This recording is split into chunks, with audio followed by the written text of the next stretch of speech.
সুম্মা উরিজা বিনা ইলা সামাঈদ সানিয়া, অতঃপর আমাদেরকে নিয়ে মেরাজ করা হলো দ্বিতীয় আসমানে। ফাস্তাফতাহা জিবরিল আলাইহিস সালাম, জিবরিল আলাইহিস সালাম নক করলেন, পারমিশন চাইলেন আসমানের দরজা খোলার জন্য। একই প্রশ্ন, মান আনতা, কে নক করছেন? অন্য ফেরেশতা, যে ফেরেশতা সেটা দায়িত্বে আছেন, উনি নক করছেন, উনি বলছেন কে? মান আনতা, আপনি কে? ক্বালা জিবরিল, তিনি বলেন আমি তো জিবরিল। ফাকিল ওমাম্মা, আরেকজন দেখা যায় আপনার সাথে, উনি কে? ক্বালা মুহাম্মদ সাল্লাল্লাহু আলাইহি সাল্লাম। বলা হলো ওয়াকাদ উরসিলা ইলাইহি, ওনার কাছে কি অলরেডি নবুয়ত পৌঁছানো হয়েছে, তিনি নবুয়ত পেয়ে গেছেন? ক্বালা নাআম, হ্যাঁ। তখন বলা হলো মারহাবান বিহি ফানি'মাল মাজিউ জাআ, অনেক মারহাবা, ওয়েলকাম, স্বাগতম, কত উত্তম মেহমানই না এসেছেন। দরজা খুলে দেওয়া হলো। ফাফুতিহা লানা, আমাদের জন্য দরজা খুলে গেল দ্বিতীয় আসমানের। ফাইদা আনা বিইবনাইল খালা, তারপর ওইখানে ঢুকেই দেখি যে দুই খালাতো ভাইকে। খালাতো ভাই দুইজন। কোন দুই খালাতো ভাই? মাশাআল্লাহ, আমাদের মধ্যে অনেক ওলামা আছেন, আলহামদুলিল্লাহ। ইয়াহইয়া আলাইহিস সালাম এবং ঈসা আলাইহিস সালাম, দুই খালাতো ভাই।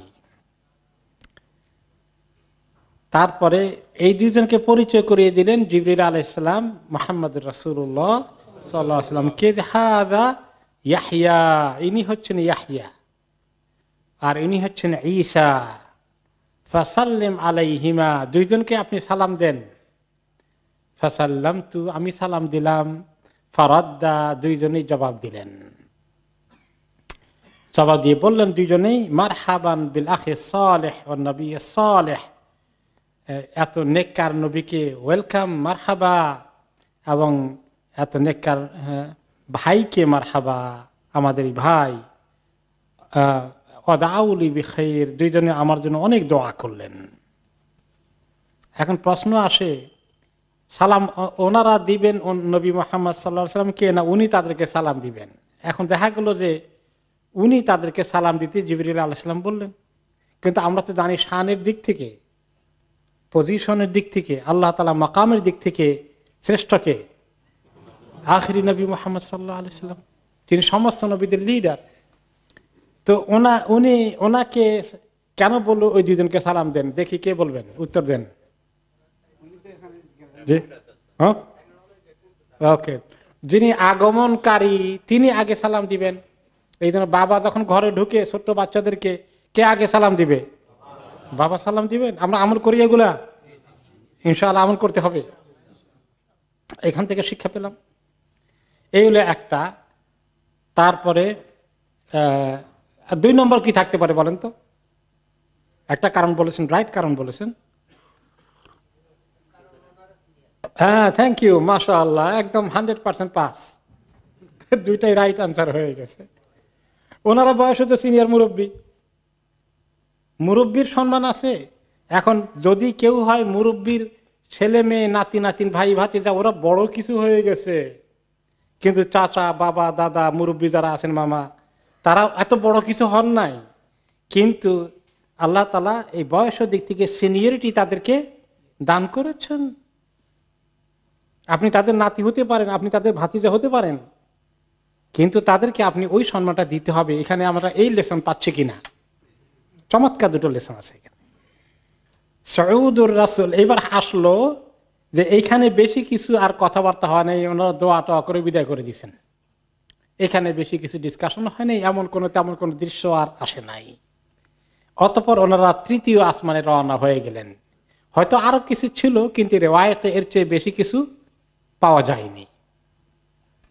সুম্মা উরিজা বিনা ইলা সামাই সালিসা, অতঃপর আমাদেরকে নিয়ে যাওয়া হলো তৃতীয় আসমানে, থার্ড হেভেনে।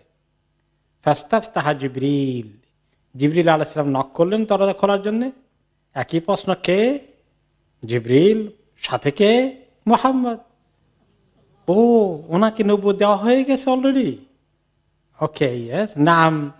ফানি'মাল মাজিউ জা, কত উত্তম মেহমান এসেছেন আমাদের এই আসমানে। ওয়েলকাম করে খুলে দিলেন।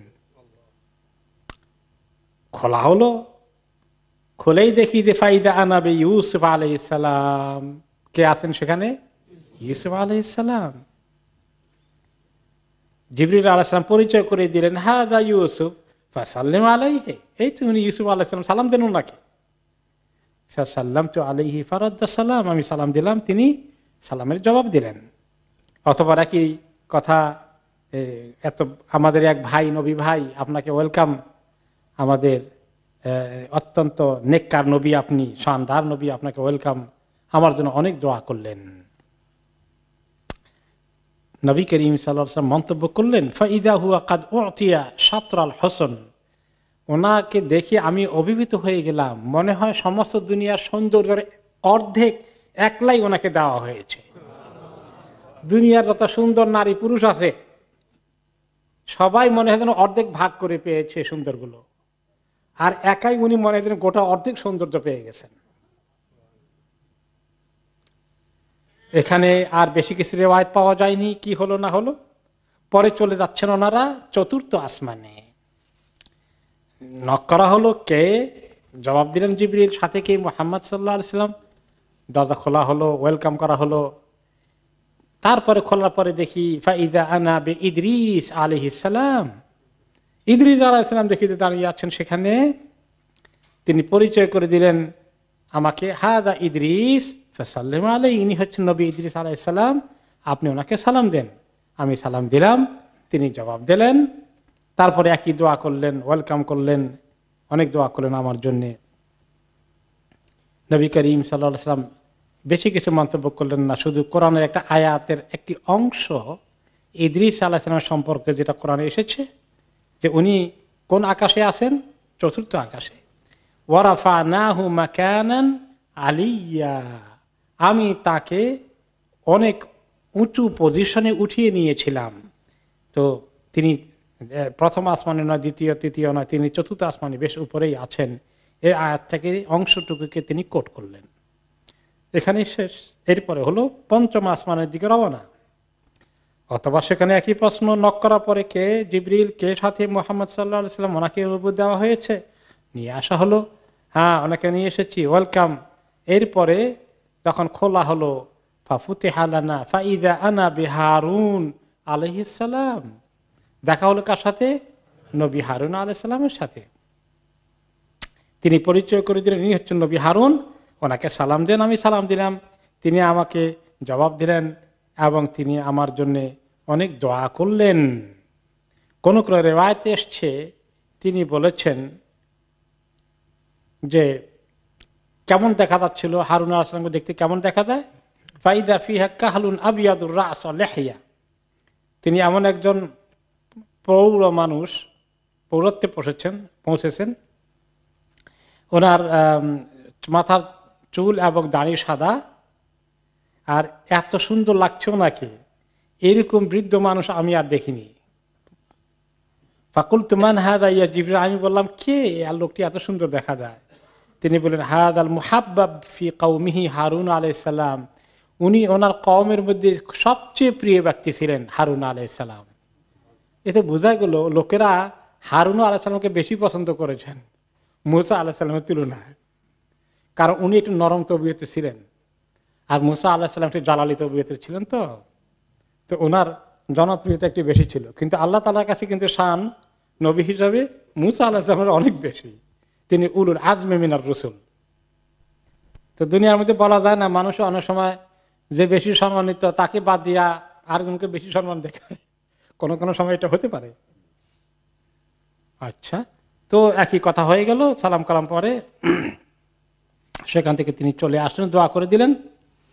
এরপরে চলে আসলেন তিনি ষষ্ঠ আসমানে। ওইখানে দরজা নক করা হলো, খোলা হলো। তারপরে দেখা হলো কার সাথে? এবারে মুসা আলাইহিস সালামের সাথে নবী জিবরিল আলাইহিস সালাম পরিচয় করে দিলেন, ইনি হচ্ছেন মুসা আলাইহিস সালাম, ওনাকে আপনি সালাম দেন। আমি সালাম দিলাম, তিনি জবাব দিলেন। এরপরে আমাকে ওয়েলকাম করলেন আর আমার জন্য অনেক দোয়া করলেন। মুসা আলাইহিস সালামকে দেখতে কেমন ছিলেন? নবী করিম সাল্লাল্লাহু আলাইহি সাল্লাম মেরাজ থেকে এসে বললেন, ওনাকে দেখতে মনে হলো মারারতু লাইলাতা উসরিয়া বি আলা মুসা ইবনে ইমরান আলাইহিস সালাম রাজুলিন আদামা, ওনাকে কিন্তু আরেকবার দেখেছিলেন কোন জায়গায় মনে আছে? কবরের মধ্যে ইসরার হালতে উনি কবরে ওনাকে দেখা হয়েছে, নামাজ পড়ছেন। আবার ওখানে গেলেন কেমনে? ওয়ালাইকুম আসসালাম রাহমাতুল্লাহ। এটা তো আলিমুল গায়ব ওয়াশ শাহাদা, আল্লাহ রাব্বুল আলামিনের কাছে কুদরত। আমরা দুনিয়ার সীমাবদ্ধতা দিয়ে হিসাব করলে হবে নাকি? আমার আল্লাহর কাছে কুন ফায়াকুন। তো কাজেই আল্লাহ তাআলা যেন এটা অসম্ভব কিছু না। রাহমাকাল্লাহ। তো যাই হোক, সেখানে ওনাকে দেখলেন। তারপর দেখতে মনে হলো যে রাজুলিন আদম, ওনাকে আদম মার্কা দেখা হয়েছে। আদম শব্দের অর্থ কি জানেন? আদম শব্দের অর্থ হলো তামাটে রং। তামার রং চেনে? তামা আছে না ধাতুর, হ্যাঁ, এই তামার রঙের মতো ওনার গায়ের রংটা, মানে একটুখানি কি বলা যায় এটাকে, বাদামি রং। অ্যাবসলিউটলি একেবারে সাদাও না আবার কালোও না, একটু তামাটে রং, বাদামি রং। তিওয়ালিন, আর ওনাকে বেশ লম্বা মনে হলো গঠনের দিক থেকে। যা দিন, আর শরীরটা ভালোই, মানে বডি ওয়েল বিল্ড, মাশাআল্লাহ, ওয়েল বিল্ড বডি, একেবারে খুব মাসল টাসল দেখা যায়, সোজা কথা, মাশাআল্লাহ। মাসল আল্লাহ যারা আছেন তারা বোধহয় মুসা আল্লাহ সুন্নাত ফলো করতেছেন নাকি? আচ্ছা, যাই হোক, তো মানে বেশ হেভি বডি মাশাআল্লাহ ওনার। এই কারণেই একটা থাপ্পড় দিছিলেন বোধহয় কিপ্তিয়াটাকে, ঘটনা সেখানেই শেষ। মানে হেভি, ভেরি হেভি হ্যান্ড। তো তারপরে তিনি বললেন কান্নাহু মিন রিজালে শানুআ, মনে হলো শানুআ কবিলা, আরব দেশের একটা কবিলা আছে, একটা অঞ্চলে বসবাস করে তারা, তাদের চেহারার এক ধরনের মিল আছে, দেখলে বোঝা যায় শানুআ কবিলার লোক। মনে হলো ওনাকে দেখতে শানুআ কবিলার লোকের মতো দেখা গেল। তো আমি যখন ওনাকে পাস করে চলে আসছি আপনার সপ্তম আসমানের দিকে, আমি খেয়াল করলাম পিছনের দিকে তাকিয়ে যে উনি কাঁদলেন। তো ওনাকে বলা হলো মা ইবকিকে, কাঁদেন কেন? বলে আবকি, এই জন্য কাঁদি, লিআন্না গুলামান বুইসা বাদি ইয়াদখুলুল জান্নাতা মিন উম্মতিহি আকসারু মিম্মান ইয়াদখুলুহা মিন উম্মতি। যে এই জন্য কাঁদি যে আমার পরে যে যুবককে, যে ইয়ং মানুষকে নবী করে পাঠানো হয়েছে, নবী মুহাম্মদ সাল্লাল্লাহু আলাইহি ওয়াসাল্লাম ইঙ্গিত করে যে ওনার উম্মতের এত বেশি অংশ জান্নাতে যাবে, আমার উম্মত সেই তুলনাতে কিছুই না। এটা চিন্তা করে আমার কান্না আসলো। তো এখন এটা কি উনি হিংসা করছেন নাকি? হিংসা না। এক নম্বরে উনারা যে জায়গায় আছেন ওখানে কি আর হিংসা আছে নাকি? কিছু হিংসা জায়গাতেই পচা দুনিয়ার মধ্যে, যেটার জন্য এখনো মারামারি করি আমরা শুধু, ওইখানে এই সমাজে হিংসা নাই। তিনি কাঁদছেন এই জন্য যে ওনার উম্মতের কিসমত কত খারাপ, তারা বিগেস্ট নাম্বার হবে। আর উনি নবী মুসা আলাইহিস সালামের উম্মতের কপাল এত খারাপ, ওদেরকে যতবার ঠিক করতে যান ততবার খালি ওরা উল্টো পাল্টাই করে, ওদের দুঃখে কাঁদলেন তিনি, যেহেতু কপাল পড়া, এদিকে পারলাম না বেশি অংশ জান্নাতে নেওয়ার জন্য, চেষ্টা করতে পারলাম না, করে ফেল করলাম। সেই জন্য এটা কোনো নেগেটিভ, কোনো হিংসার কোনো কান্না না। এরপরে তিনি রওনা করে দিলেন সপ্তম আসমানে, শেষ আসমানে। একই প্রশ্ন দরজা নক করলেন, জিজ্ঞাসা করা হলো কে, সাথে কে। তারপরে খোলা হলো। খোলা হওয়ার পরেই দেখলেন ফাইদা আনাবে ইব্রাহিম আলাইহিস সালাম, ওনার সঙ্গে দেখা হয়ে গেল। তিনি কোন হালতে আছেন? মুসনিদান যাহরাহু ইলাল বাইতুল মামুর, বাইতুল মামুরের দেওয়ালের সঙ্গে হেলান দিয়ে এরকম করে বসা আছে। বাইতুল মামুর হচ্ছে কোন ঘর? আমাদের কাবা যেখানে পৃথিবীতে আছে, এই বরাবর উপরে ফেরেশতাদের ইবাদত করার জন্য সপ্তম আসমানের মধ্যে এরকম একটা ঘর আছে। এই ঘরে প্রতিদিন 70,000 ফেরেশতা ইবাদত করতে আসেন, তাওয়াফ করতে আসেন। আর কোনোদিন তাদের রোটা আর হয় না, নতুন ফেরেশতারা এইভাবে ঘুরে ঘুরে আসতে থাকেন। এই ইবাদতের জায়গায় তিনি বসে আছেন। তো তখন উনি ওখানে বসা কেন? কারণ ওনাকে দিয়ে আল্লাহ তাআলা জমিনে একটা কাজ করিয়েছেন। সেটা কোনটা? কাবা ঘর তৈরি করেছেন আল্লাহ তাআলা। ওইটার ঘরের পাশ, ওই রকম ঘরের প্রতিচ্ছবি, তার চেয়ে আরো ভালো যেটা উপরে আছে, ওইখানে গিয়ে ওনাকে জায়গা দিয়েছেন। যে এই ঘরকে তৈরি করতে বাপ বেটার কিরকম কষ্ট হয়েছে, পাহাড় কেটে কেটে পাথর তৈরি করে নিয়ে আসতে কিরকম পেরেশানি হয়েছে, আর কি ত্যাগ কোরবানি করতে এসে নিজের কলিজার টুকরা সন্তানকে এখানে রেখে, বিবিকে রেখে চলে যেতে হয়েছে। তো এই জন্য আল্লাহ তাআলা ওনাকে হাইয়েস্ট লেভেলে জায়গা দিয়েছেন, এবং ওই কাবার উপরে যে আল্লাহর ঘর ইবাদত করার সেইখানের পাশেই ওনাকে জায়গা দিয়ে দিয়েছেন। তো আমাকে পরিচয় করে দিয়ে বলেন সালাম দেন, আমি সালাম দিলেন। তিনি দোয়া করলেন, ওনার দোয়াটা একটু ডিফারেন্ট, মানে ওয়েলকাম ডিফারেন্ট। তিনি বললেন মারহাবান বিল ইবনে সালেহ ওয়ান নবী সালেহ, আমার নেককার সন্তানকে ওয়েলকাম, আমার নেককার সন্তানকে শুভাগমন এবং নেককার নবীকে শুভাগমন। ওনার সন্তান কেন? ওনার গোষ্ঠী থেকে আসছে। আরব দেশে নিজের ছেলেকেও ছেলে বলে, নাতিকেও ছেলে বলে, নাতির নাতি দূর যায় সবগুলো ছেলে, ছেলে মেয়ে। উপরে বাবাকে যেমন বাপ বলে, তার উপরে দাদা যত যায় সবগুলো বাবা। এই জন্য নবী করিম সাল্লাল্লাহু আলাইহি সাল্লাম বলেছেন কোন কোন হাদিসে যে আমার বাবা ইব্রাহিমের সঙ্গে দেখা হয়েছিল মেরাজে, তিনি বাবা বলে অ্যাড্রেস করেছেন। তো একটা রেওয়ায়েতে আসছে যে তিনি সেখানে অনেক কথাবার্তা কিছু হলো। একটা কথায় রেওয়ায়েতে আসছে লাকিত ইব্রাহিম লাইলাতা উসরিয়া বি, আমার ইসরা মেরাজের রাতে ইব্রাহিম আলাইহিস সালামের সঙ্গে দেখা হলো। ফাকালা ইয়া মুহাম্মদ আকরে উম্মাতাকা মিন্নিস সালাম, আমার উম্মতকে আপনার উম্মতকে আমার পক্ষ থেকে সালাম পৌঁছাবেন। সুবহানাল্লাহ। ওয়া আখবিরহুম আন্নাল জান্নাতা তাইয়্যিবাতুত তুরবাহ, আর তাদেরকে খবর দেন যে জান্নাতের মাটি অত্যন্ত উর্বর, খুবই ভালো মাটি। আযবাতুল মা, জান্নাতের পানি যেমন সুমিষ্ট সুপেয় এবং ভেরি মানে ফার্টাইল, খুবই মানে সার আছে ওই পানির মধ্যে। ও আন্নাহা কিআনুন, জান্নাতের ভূমিটা বর্তমানে একটু মালভূমির মতো পর্বতের উপরে খুব উঁচু সমতল ভূমি। আর যত বেশি গাছ লাগানো যায় উম্মতকে বলবেন তাদের এই জান্নাতের যে ভূমি আছে, বাগানগুলো হচ্ছে, এটা তাদের আমলের মাধ্যমে তৈরি হতে থাকে প্রত্যেকের জান্নাত। এখন আমাদের জান্নাত যদি আল্লাহ কিসমতে রাখেন, ইয়া রব জাআলনা মিন আসহাবিল জান্নাহ, তো আমাদের জান্নাতের আমল তৈরি হচ্ছে, কিন্তু এখন বাগান বনছে আমাদের আমল দ্বারা। ওয়া আন্না গিরাসা সুবহানাল্লাহ আলহামদুলিল্লাহ ওয়ালা ইলাহা ইল্লাল্লাহু আল্লাহু আকবার, জান্নাতের বেশি করে ফল লাগে, ফল গাছ লাগে, বাগান ফলতে থাকে কোন জিকির দ্বারা? এই জিকিরটা, সুবহানাল্লাহি আলহামদুলিল্লাহি ওয়ালা ইলাহা ইল্লাল্লাহু আল্লাহু আকবার। এখন উনি আমাদেরকে সালাম পাঠাইছেন, এই জন্যই আল্লাহ তাআলা আমাদেরকে ওনাকে সালাম পাঠানোর জন্য আত্তাহিয়াতের মধ্যে ঢুকিয়ে দিয়েছেন ওনার নামটা। আল্লাহুম্মা সাল্লি আলা মুহাম্মাদ ওয়া আলা আলি মুহাম্মাদ কামা সাল্লাইতা আলা ইব্রাহিমা ওয়া আলা আলি ইব্রাহিম ইন্নাকা হামিদুম মাজিদ। আল্লাহুম্মা বারিক আলা মুহাম্মাদ ওয়া আলা আলি মুহাম্মাদ কামা বারাকতা আলা ইব্রাহিমা ওয়া আলা আলি ইব্রাহিম ইন্নাকা হামিদুম মাজিদ। এই যে ইব্রাহিম আলাইহিস সালামের, তিনি আমাদেরকে সালাম দিয়েছেন, ওনার প্রসঙ্গটা নবী করিম সাল্লাল্লাহু আলাইহি ওয়াসাল্লামের সালামের প্রসঙ্গে কোরআন এই নামাজের ভিতরে আল্লাহ তাআলা ঢুকিয়ে দিয়েছেন। এখন প্রশ্ন আসে যে এই নবীদের সঙ্গে বিভিন্ন আসমানে ওনাকে দেখা করানোর উদ্দেশ্য কি ছিল? আর কয়েকজন নবীর সঙ্গে দেখা হয়েছে, কোন কোন নবী দেখে বলেন দেখি এবার।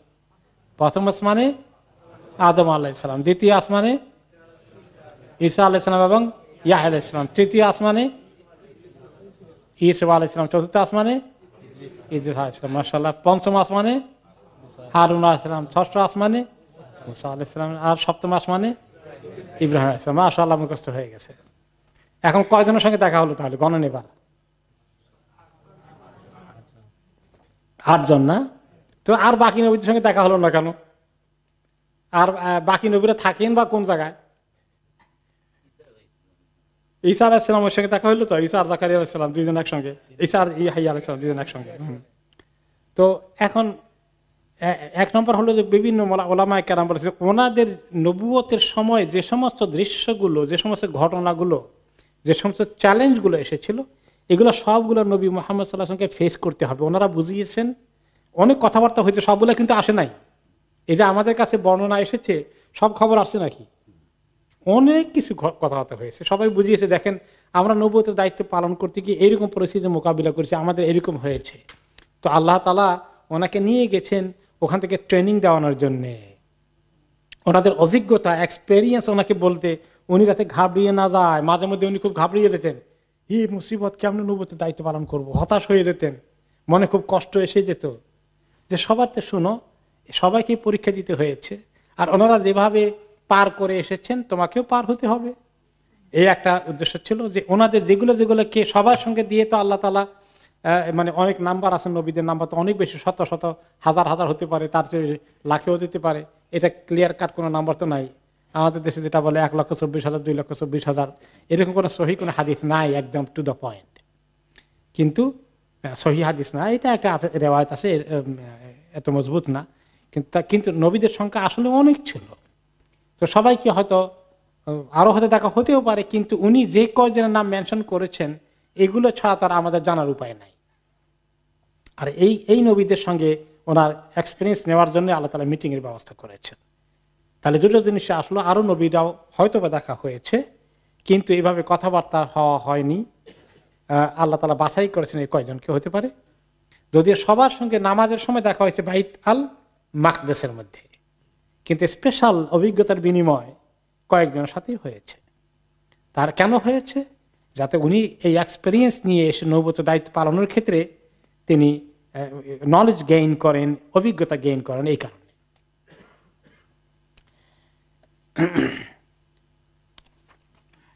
এভাবে করে যখন উনি সপ্তম আসমানে চলে গেলেন, তারপরে কি হলো?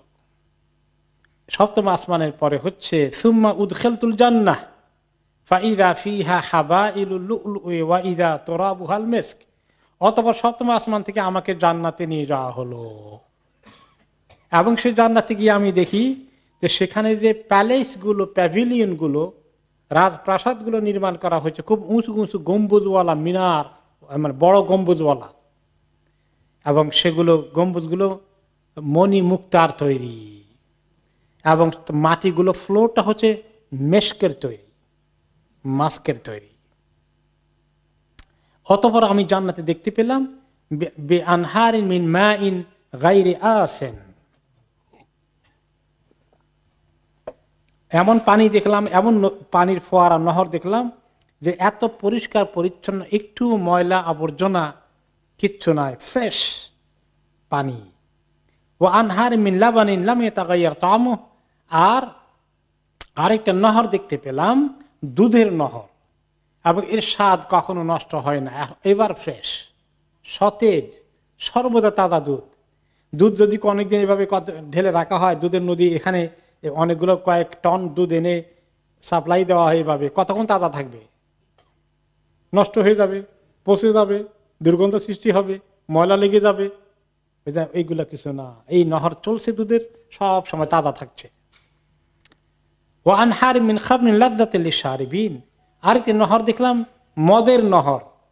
জান্নাতেও মদ আছে, কিন্তু এই মদ হালাল মদ, যে মদের মধ্যে নিশা নাই, যে নিশা আকলকে ঢেকে ফেলে, এরকম না, ক্লিন একটা ড্রিঙ্কের মতো মদ।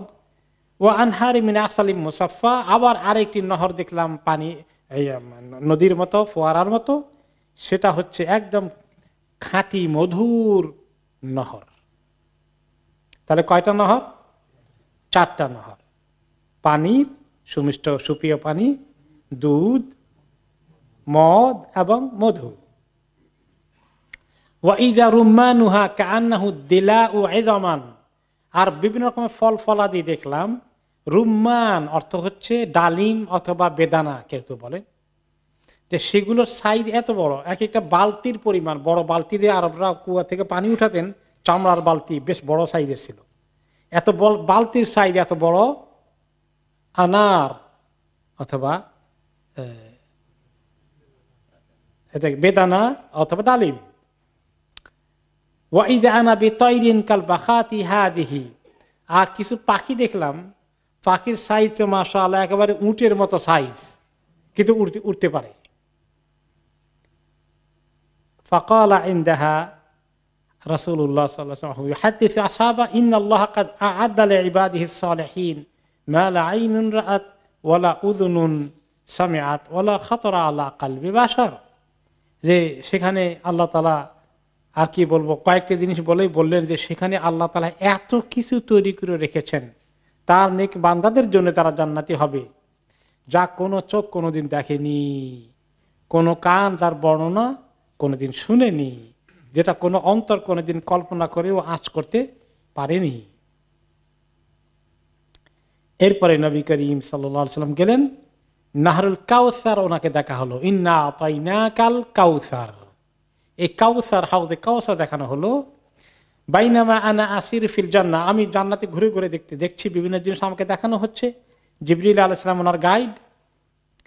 ওয়া ইযা আনা বিনাহরিন হাফাতাহু মিন যাহাব, একটি নহরের সামনে আমাকে নিয়ে আসলেন, দুই পাশে দুইটা তীর, সোনার তৈরি তীর, মাটির তীর না, হ্যাঁ, নদীর তীরের দুই পাশ সোনা দিয়ে, সোনার তীর। ওমাজরাহু আলা দুররি ওয়াল ইয়াকুত, আর এর নিচে দিয়ে যে প্রবাহিত যেগুলো হয় এগুলো হচ্ছে সব মণি মুক্তা, এগুলোর উপরে দিয়ে প্রবাহিত হচ্ছে এই নহর। আর সেগুলোর সুগন্ধ মিস্কের চেয়ে অনেক বেশি। ওমা উহু আহলা মিনাল আসাল, পানি এত সুমিষ্ট, মধুর থেকেও মনে হয় মিষ্টি। ও আবিয়াদু মিনাস সালজ, বরফের থেকেও শুভ্র সাদা, এত উজ্জ্বল রঙের। ও অন্য রিওয়ায়াতে এসেছে আতাইতু আলা নাহরিন হাফাতাহু কিবাবুল লুউল মুজাওয়াফান, যে এর দুই পাশে কি আছে, এরকম করে প্যাভিলিয়নের মতো, হলের মতো একেবারে গম্বুজওয়ালা দুই পাশে মানুষে দাঁড়ানোর, থাকার, বসার ব্যবস্থা আছে, যাতে ওনার উম্মত যখন খেতে যাবে রোদে কষ্ট না পায়, সেখানে তাদের দুই পাশে এরকম করে সুন্দর করে রেস্ট হাউসের মতো বানানো আছে। তিনি বললেন, আমি এটা দেখে অভিভূত হয়ে গেলাম, এত সুন্দর নহর তো কখনো দেখিনি। ফাদারাবতু বিয়াদি ইলা মা ইয়াজরি ফিহিল মা, আমি হাত দিয়ে একটু হাত দিলাম পানি ধরার জন্য, তো পানি ধরে কেমন লাগে, পানিটা কেমন। ফাইদা মিসকুন আযফার, যেই আমি হাত ঢুকালাম, হাত বের করে আনলাম, এত সুগন্ধ আসছে, একদম মিষ্কের সুগন্ধ পানি থেকে আসছে। কুলতু মা হাদা ইয়া জিবরিল, আমি বললাম জিবরিল এটা কি নহর, কি ধরনের, এর হাকিকত কি? ক্বালা হাদাল কাউসার আল্লাযী আতাকাহুল্লাহ, এটা হচ্ছে ওই কাউসার যেটা আল্লাহ তাআলা কোরআনে আপনাকে বলেছেন, তিনি আপনাকে কাউসার দান করেছেন। ইন্না আতাইনাকাল কাউসার। জান্নাতে তিনি অনেক কিছু দেখলেন, তার মধ্যে দেখলেন তিনি একটি সুন্দরী মেয়ে। সুন্দরী মেয়েটি কে? দেখলেন যে খুব যুবতী সুন্দরী একটি মেয়ে। ফাসআলতুহা লিমান আনতি, আমি জিজ্ঞেস করলাম তুমি কার স্ত্রী, কার বিবি? ওয়াকাদ আজাবাতনি মিন হিনা রাআইতুহা, তাকে যখন দেখলাম আমার কাছে খুবই সুন্দর লাগলো, কিন্তু এই সুন্দরের মধ্যে কোনো নাপাকি কিছু নাই, হারাম কিছু নাই, তিনি জান্নাতে আছেন। এটা দেখার মধ্যে কোনো দুনিয়ার দৃষ্টিতে আরেক সুন্দরী মেয়ের দিকে তাকানো নিষেধ, তিনি সেটা অ্যাভয়েড করেছেন। কিন্তু জান্নাতে ওই নিষেধাজ্ঞার হুকুম শরীয়ত ওইটা নাই, কাজে সেটা তিনি তাকালেন যে খুব সুন্দর, দেখলো কার বিবি তুমি, কে তোমার স্বামী হবে? ফাকালাত লিযায়েদ ইবনে হারিসা, যে আমি যায়েদ ইবনে হারিসার স্ত্রী হব। তিনি দুনিয়াতে এসে যায়েদ ইবনে হারিসাকে সুসংবাদ দিলেন, তোমার স্ত্রী খুব সুন্দরী, তোমার ইন্তজারে আছে।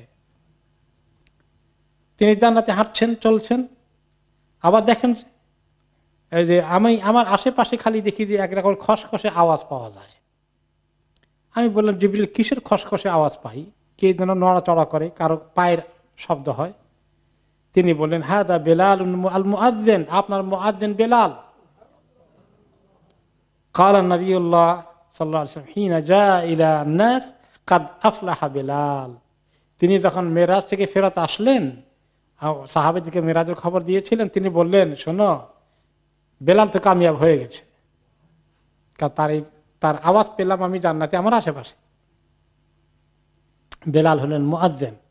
মালয়েশিয়ায় মুআজ্জিনকে কি বলে জানেন? বেলাল। ইনি ওই মসজিদের বেলাল। তিনি অমুক মসজিদের বেলাল। ইমামকে ইমাম ঠিকই বলে, কিন্তু মুয়াজ্জিনকে বলে বেলাল। তো বেলাল হচ্ছেন নবী করিম সাল্লাল্লাহু আলাইহি ওয়াসাল্লামের মুয়াজ্জিন। ওকে, তো কোন কোন রিওয়ায়াতে আসছে তিনি এসে বেলালকে বললেন, বেলাল শোনো, হাদ্দিসনি বিআরজা আমালিন আমিলতাহু ইনদাকা ফিল ইসলামি মানফাআতান। বলো তো বেলাল, দেখি তুমি ইসলাম কবুল করার পরে সবচেয়ে বেশি ফায়দা হয় তোমার এমন কোন আমলটা তুমি বেশি করে করেছো, বলবে তো? কোন আমলটা তুমি মনে করো বেশি করে করেছো ইসলামে ঢোকার পরে? ফাইন্নী সামিআতু লাইলাতা খাসফানা আলাইকা বাইনা ইয়াদাইয়া ফিল জান্নাহ। আমি গত রাতে যখন মেরাজে ছিলাম, আমার সামনে তোমার স্যান্ডেলের নয়েজ পাচ্ছিলাম, তোমার চপ্পলের হাঁটার আওয়াজ পাচ্ছিলাম। কি আমল তোমাকে সেখানে নিয়ে গেল? বেলাল রাদিয়াল্লাহু আনহু নিজে জবাব দেন, মা আমিলতু আমালান ফিল ইসলামি আরজা ইনদি মানফাআতান মিন আন্নী লা আতাতাহহারু তুহুরান তামান।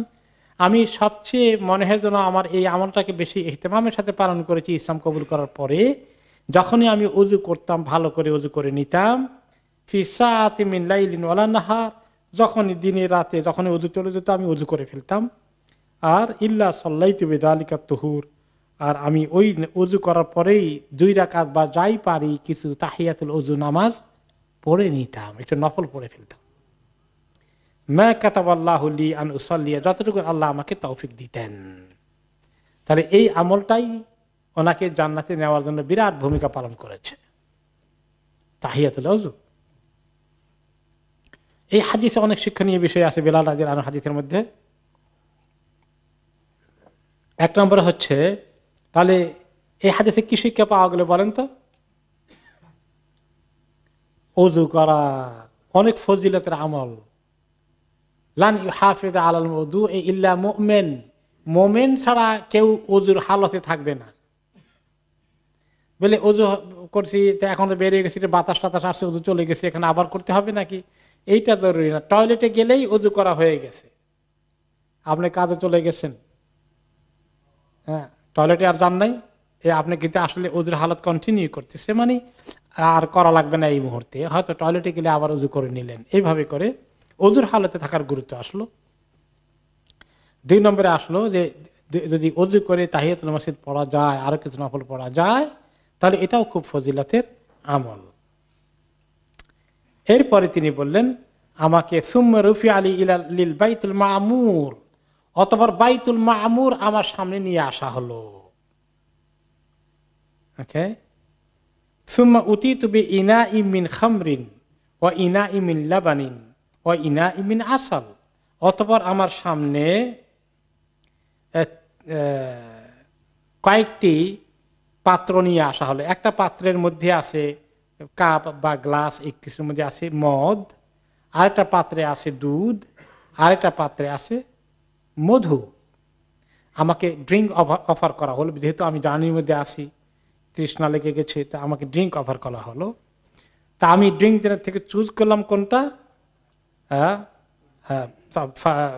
আখাযতুল্লাযী ফীহি লাবান, আমি দুধটা রিসিভ করলাম, দুধটা গ্রহণ করলাম, দুধের পাত্র থেকে পান করলাম। ফাশারিবতু, তো জিবরিল আলাইহিস সালাম আমাকে বললেন, হিয়াল ফিতরাতুল্লাতী আনতা আলাইহা ওয়া উম্মাতুকা, আপনি ঠিকটাই চুজ করেছেন, এটাই ফিতরাত, এটাই মানুষের ন্যাচারের কাছে, আপনার উম্মতের জন্য এটাই দরকার। কারণ পানির পরে আসলে মোর ক্লোজ ড্রিঙ্ক কিন্তু দুধ, এটা ন্যাচারাল। আরব দেশের লোকেরা কিন্তু প্রায় তারা দুধ খেতেন ড্রিঙ্ক হিসাবে, তখন দুধই প্রচলিত ছিল। ওটা খাবারও হতো, দুধও হতো, ড্রিঙ্কও হতো, সব একসঙ্গে। আর এখন কেউ যদি মধু খায়, মধু খালে তো আরো পিপাসা লাগবে, তাই না? এটা বেশি খাওয়া যায় নাকি? মধু কদ্দুর খাওয়া যাবে, বেশি খালে তার এক সমস্যা, পেটটা ছুটবে। হ্যাঁ, এরপরে মদ খাইলেও তো দেখা গেল যে হালাল মদ যদিও সেটা, তো সেটা খাইলেও তো দেখা গেল যে অনেক সময় আবার পানি খাওয়া হলো না। কিন্তু দুধ খালে কিন্তু পিপাসা অনেকটা মিটে যায়। দুধের মধ্যে আল্লাহ তাআলা এত কিছু রেখেছেন। বিজ্ঞানীরাও বলে যে দুধের মধ্যে সমস্ত নিউট্রিশন আছে, খাবারের যত উপাদান দরকার সবগুলো দুধের মধ্যে আছে। এরপরে নবী করিম সাল্লাল্লাহু আলাইহি ওয়াসাল্লাম গেলেন সিদরাতুল মুনতাহার দিকে, যে আমাকে জিবরিল আলাইহিস সালাম নিয়ে গেলেন সিদরাতুল মুনতাহা। সেটা কোন জায়গায়? ফাওকাস সামাওয়াতিস সাবআ, যে সপ্ত আসমানের উপরে, 7 আসমানের আরো উপরে। হাত্তা ইনতাহা বিহি ইলা সিদরাতুল মুনতাহা, যেতে যেতে আমাকে সিদরাতুল মুনতাহায় তিনি স্টপ করলেন। সিদরাতুল মুনতাহা অর্থ কি, জিনিসটা কি? সিদরা মানে বড়ই গাছ, আল মুনতাহা শেষ, শেষ বড়ই গাছ। কিসের কারণে শেষ? সেটা হচ্ছে শাজারাতুন নবাক, এটা হলো বড়ই গাছ, দুনিয়ার বড়ই গাছ না, ওটা আরেক বড়ই গাছ। তানবাউ মিন আসলিহাল আনহার, জান্নাতের যত নহরের কথা শুনলেন সবগুলো সিদরাতুল মুনতাহার গোড়া থেকে সাপ্লাই হয়। উৎস, সমস্ত নহরের উৎস হচ্ছে সিদরাতুল মুনতাহা। ওয়াহিয়া আন ইয়ামিনিল আরশ, আর সেটা আরশের ডান দিকে, একেবারে আল্লাহর আরশের কাছে, সেম লেভেলে ডান দিকে। অসমিয়াত সিদরাতুল মুনতাহা, কেন সিদরাতুল মুনতাহা নামকরণ করা হয়েছে?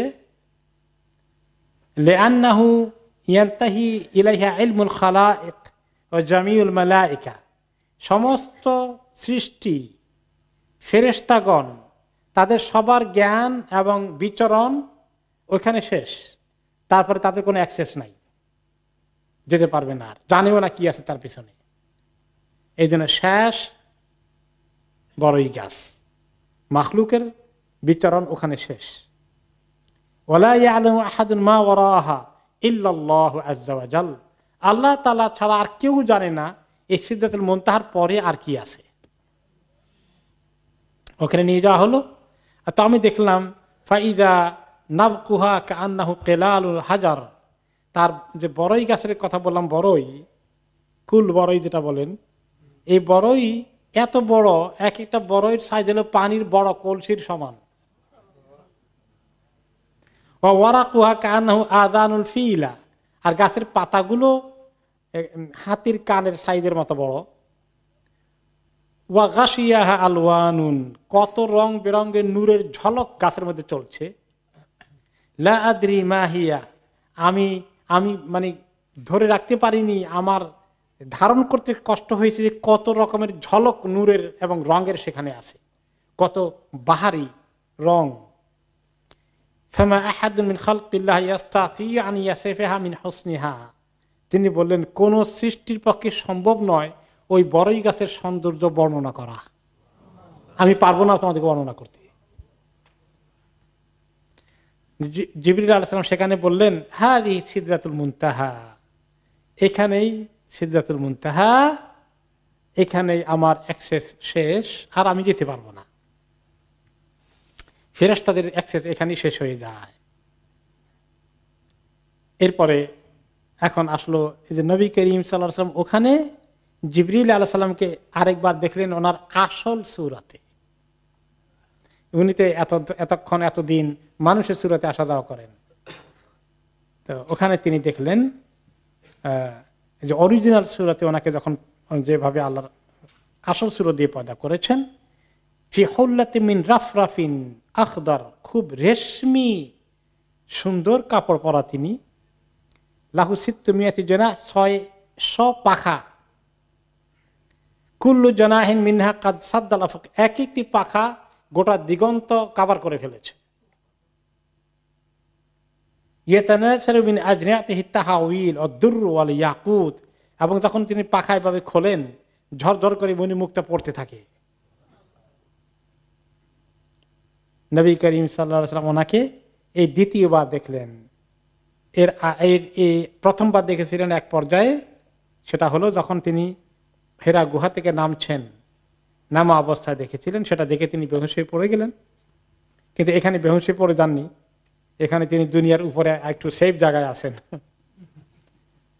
তো এই কথা কোরআনে পাকে সূরা নাজমের মধ্যে আসছে, উনি যে ওনাকে 2 বার দেখেছেন। সূরা নাজমের মধ্যে আল্লাহ তাআলা 13 থেকে 18 নম্বর আয়াতে বলেছেন, বাদ আউযু বিল্লাহি মিনাশ শাইতানির রাজিম, ওয়ালাকাদ রাআহু নাজলাতান উখরা ইনদা সিদরাতিল মুনতাহা ইনদাহা জান্নাতুল মাওয়া।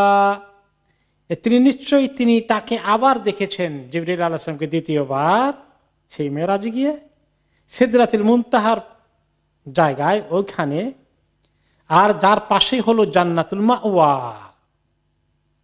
ইয ইয়াগশা সিদরাতা মা ইয়াগশা, সিদরা তখন সেই বড়ই গাছটি যে কি তাকে ঢেকে ফেলেছিল, আল্লাহর নূরের তাজাল্লির খেলা চলছিল সেই গাছের মধ্যে, সেটা তিনি তখন দেখছিলেন। তিনি যে দেখেছেন মা যাগাল বাসারু ওয়া মা তাগা, তিনি যা দেখেছেন যেটা এসে তোমাদেরকে বলেন তিনি ঠিকই দেখেছেন। তিনি সেটা, ওনার দৃষ্টি, ওনার চোখ কখনো ওনাকে খেয়ানত করেনি, চোখ কোনো রং কিছু দেখেনি, তিনি উল্টাপাল্টা কিছু দেখেনি, তিনি ঠিকই দেখেছেন, ওনার চোখ উল্টাপাল্টা কিছু দেখেনি। লাকাদ রাআ মিন আয়াতি রাব্বিহিল কুবরা, আর ওই জায়গায় ওই জার্নিতে মেরাজের মধ্যে তিনি তার রবের অনেক বড় বড় আয়াত, নিদর্শন, মিরাকল, অনেক কিছু তিনি দেখেছেন। আল্লাহ তাআলা নেওয়ার সময় তো বলেছেন কেন নিয়ে যাচ্ছেন সেখানে, লিনুরিয়াহু মিন আয়াতিনা, আমি তাকে মেরাজে নিয়ে যাচ্ছি, ইসরায়ে নিয়ে যাচ্ছি কেন, আমার সৃষ্টি নিদর্শনের, আমার কুদরতের অনেক কিছু ওনাকে দেখাতে। তাই তিনি দেখিয়েছেন, জান্নাত দেখিয়েছেন, জাহান্নাম দেখিয়েছেন, জিবরিল আলাইহিস সালামকে সরাসরি দেখিয়েছেন, সিদরাতুল মুনতাহা দেখিয়েছেন, আম্বিয়া কিরামের সঙ্গে মিটিং করিয়েছেন, দেখা করিয়েছেন, এসব আল্লাহ তাআলার কুদরতের নিদর্শন দেখিয়েছেন। আয়েশা রাদিয়াল্লাহু তাআলা আনহা বলেন যে আমি নবী করিম সাল্লাল্লাহু আলাইহি সাল্লামকে বললাম,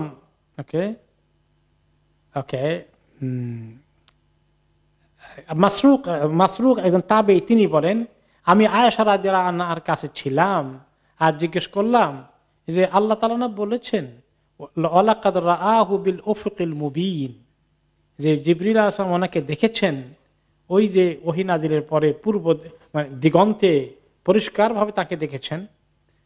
ওয়ালাকাদ রাআহু নাজলাতান উখরা, আর আবার বললেন আল্লাহ তাআলা কোরআনের মধ্যে যে তিনি তাকে দেখেছেন দ্বিতীয়বার, আবার দেখেছেন। এটা দ্বারা কি বোঝানো হয়েছে এই দুই আয়াতের মধ্যে? তখন মা আয়েশা জবাব দিলেন আউয়ালু হাদিহিল উম্মাহ সাআলা রাসূলুল্লাহ সাল্লাল্লাহু আলাইহি ওয়াসাল্লাম আনহা, আউয়ালু হাদিহিল উম্মাহ, এই উম্মতের প্রথম ব্যক্তি ওনাকে এই প্রশ্ন জিজ্ঞেস করেছিলেন। এই উম্মতের প্রথম ব্যক্তিকে, এই উম্মতে নবী মুহাম্মদ সাল্লাল্লাহু আলাইহি ওয়াসাল্লাম উম্মত নাকি আদম আলাইহিস সালাম? হ্যাঁ, কে বলছেন? মাশাআল্লাহ। এই উম্মতের প্রথম ব্যক্তিকে আবু বকর রাদিয়াল্লাহু আনহু, পুরুষদের মধ্যে প্রথম। তো মা আয়েশা বলেন এই উম্মতের প্রথম ব্যক্তি কার দিকে ইঙ্গিত করেছেন? নিজের বাবার কথা, একটু সম্মান বাড়াই দিয়েছেন বাবার।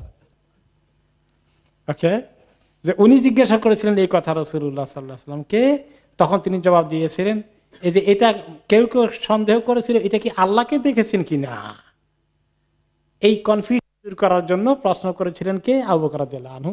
আর সেই কনফিউশনের কারণে মাসরুক তাবেঈ জিজ্ঞেস করলেন কাকে? মা আয়েশাকে। তিনি খোলাসা করে দিলেন ন, এটা আল্লাহকে দেখেনি, আসলে ইন্নামা যাকা জিবরিল, এখানে জিবরিল আলাইহিস সালামের কথা বলা হয়েছে যে ওনাকে দ্বিতীয়বার তিনি মেরাজে গিয়ে দেখেছেন, প্রথমবার উফুকের মধ্যে দেখেছিলেন। এরপরে এই মেরাজের এই ঘটনার মধ্যে এখানে অনেক কথাবার্তা সিদরাতুল মুনতাহার পরে আসে, আল্লাহ তাআলার সঙ্গে দীর্ঘ সময় ব্যাপী আলাপ আলোচনা হয়। কি কি আলাপ আলোচনা হয়, কি কি জিনিস আসে, হুকুম আহকাম আসে, এগুলো আমরা শুনবো নেক্সট টাইম ইনশাআল্লাহ, আগামী সপ্তাহে আল্লাহ তাআলা তৌফিক দান করলে।